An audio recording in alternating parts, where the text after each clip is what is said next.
හයි guys අපි මේ පාර පොයට ගියා හුලංගල ඇවිදින්න. ඇවිදින්න යනකම් මේ තේවතු ටික දැක්කට පස්සේ මට වීඩියෝ එකක් ගන්නම හිතුනේ ඔයාලටත් පෙන්නන්න. පාරම රස්සාවක් තියෙන අර පින්න පාද්දී කන්දේ වෙනම ගතියක් එනවා.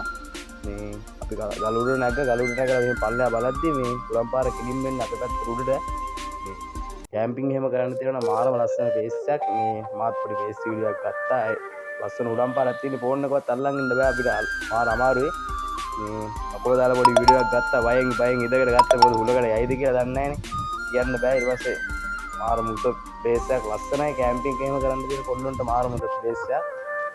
කැම්පින් කරන්න එනවා නම් ඉතින් මේ යකඩවත් ගේන්න මොකද හුලම් පාර සැරයි.